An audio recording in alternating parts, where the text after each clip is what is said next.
Hey everyone, and welcome back. If you are new here, then hello, my name is Zoe and this is my YouTube channel. Today I'm sharing 5 finishing touches which will elevate your makeup and just make it look a little bit more sharper, more defined, and make it last a really long time as well. They may seem very small little steps, but they do make a big difference, and I make sure that I do this on my clients as well, just to elevate my makeup, just make it look really nice, pristine and sharp. So I've completely done my makeup. All I've got left to do is the lip and get out the door. However, there are 5 makeup finishing touches and 1 bonus tip, I think, of just things that I do at the very end of my makeup just to make sure that everything is looking perfect.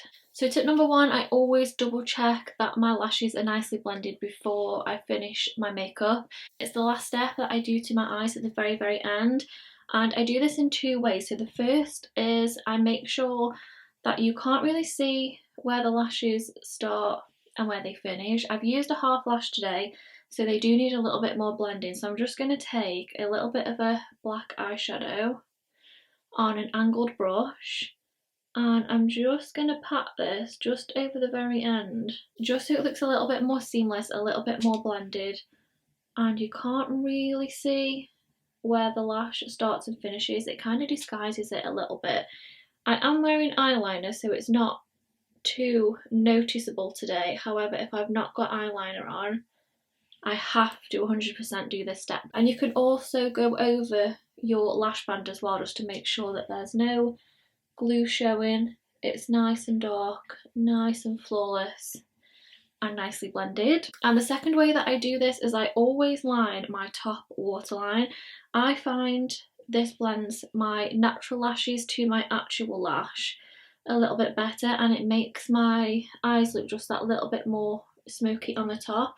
I think because I have ginger hair and I've always got like a ginger root at the bottom of my lash, when I've got my eyes open and I'm looking closely in the mirror, I can kind of see a gap, almost like a gingery root, where I haven't got right to the bottom with my mascara, and this just really helps. So I just line my waterline. This is just a random black eyeliner. I think it's from Rodial.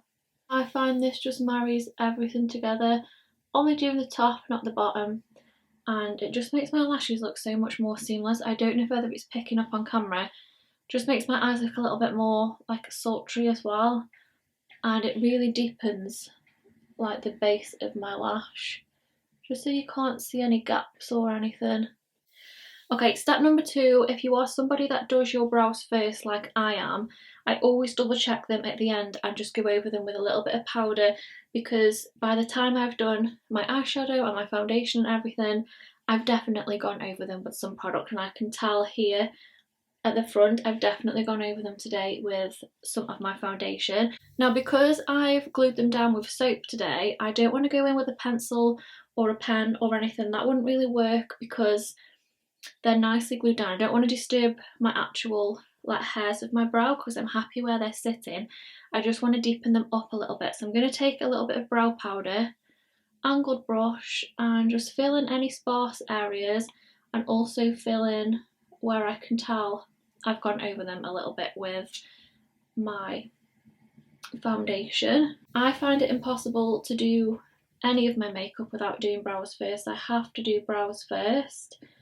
And sometimes you might find once you've done like your whole makeup, you can darken your brows a little bit, like maybe you haven't gone dark enough with them. So I usually do a little bit of pencil or just my soap first, and then my very last finishing touch is to just go over them again, deepen them if I need to, and just fill in any sparse areas and go over where I've gone over them.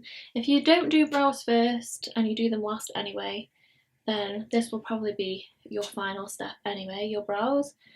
But I just can't do it. I've never been able to do brows last. I have to do them first. I find sometimes I need that little bit more on my brows just so they look nice and cohesive with everything else. So that is the second step of my final touches. Okay, so my third step is to go in with a final setting powder just to really make everything flawless and carve out where I need to carve out. For this, I use a more of a tinted powder rather than a translucent powder, and I usually use a compact. Either the Peach Glow, which is number 3 from the Rimmel Stay Matte Powder, or I use the Charlotte Tilbury number 1 powder, finishing powder. And this for me, it just adds that little bit of brightness underneath your eye. Because it's slightly tinted, I feel like it just gives me a little bit more coverage and more flawlessness here. And I can also like carve out my bronzer and things at this point. So I use a little triangle pad. Which powder am I going to use today? I use the Charlotte Tilbury one because I haven't used that for a long time. So I just take some on my powder puff. I've set everything in my normal routine. If you're interested in my normal routines, they'll be on here in literally any tutorial that you watch. But this for me just makes, especially my under eye, just look that little bit extra flawless. It adds to the setting more as well, so it's going to last a bit longer as well. And this for me, I just love how flawless it makes my makeup. Just adds that little bit of extra like definition. And I can use this just to carve and just sculpt out my cheekbones a little bit more, just to make it look a little bit sharper.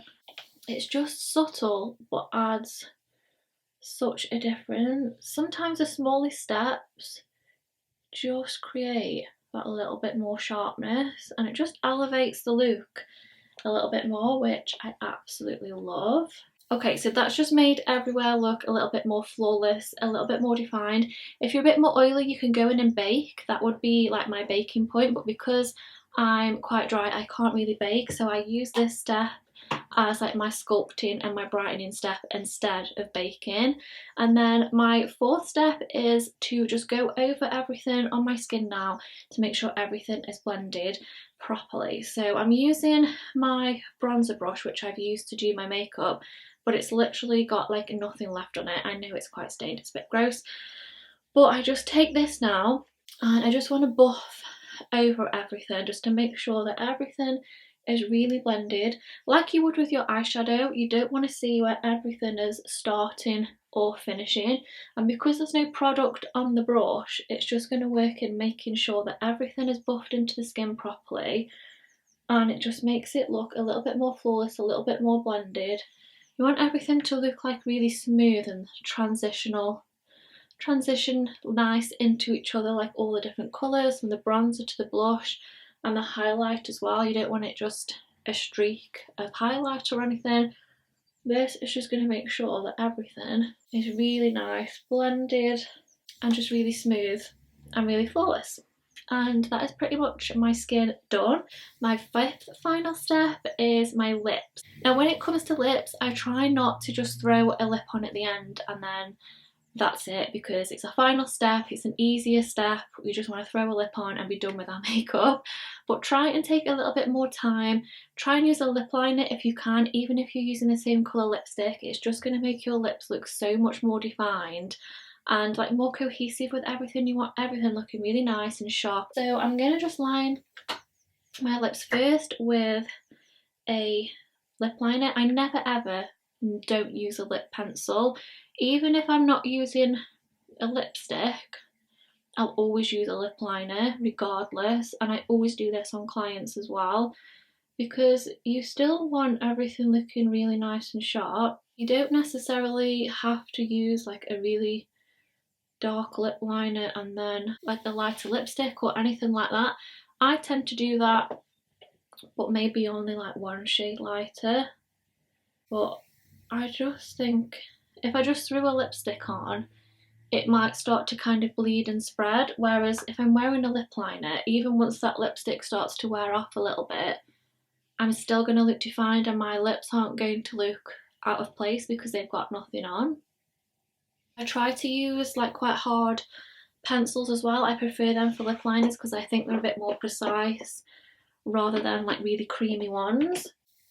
And then I'm just going to do a nude lip colour on the centre. And then a little bonus tip when it comes to lips is if you like a glossy lip, which I do too, just apply the gloss to the centre of your lips. That way it will make your lips look a little bit more poutier, which I absolutely love.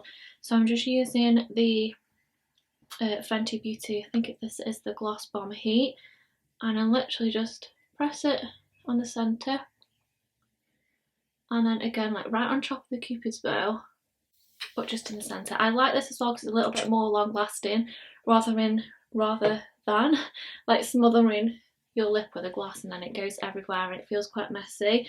But that to me just looks a little bit more like flawless and put together than if I just threw a lip colour on and a gloss on the top. It just makes my lips look a little bit more defined, which I absolutely love. For my 5 steps, my last like little bonus step is a setting spray. Now I don't really believe that much in primers, but I do believe in setting sprays. I just think they make everything just melt together and they will lock it in place as well. So today I'm using the Hangover one from Too Faced. So I'm just gonna give this a mist. Use more than you think so you can feel that your skin is quite damp, especially if you're doing more of a full glam. You've used quite a lot of powders on top as well. You want that all melting in together and locking into place, and then go over with your sponge at the end. This is such a crucial step. You don't want to see any watermarks. That is a big no-no. We don't want to see where we've sprayed. So I just take my sponge and just press everything in and just take off any marks from the spray that may appear and just press everything back into the skin again.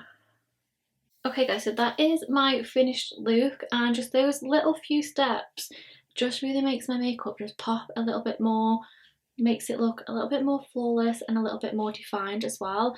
If you are a makeup artist as well and you are working on clients, just these little few steps will definitely just add a pop to their makeup and just elevate it a little bit more, which is absolutely what you want. I really like easy tips and like little tricks that will just make such a big difference to your makeup.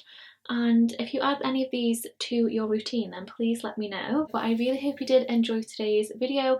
Let me know if you did down in the comments. Please give it a big thumbs up as well. Don't forget to subscribe, and I will see you next week in my next one.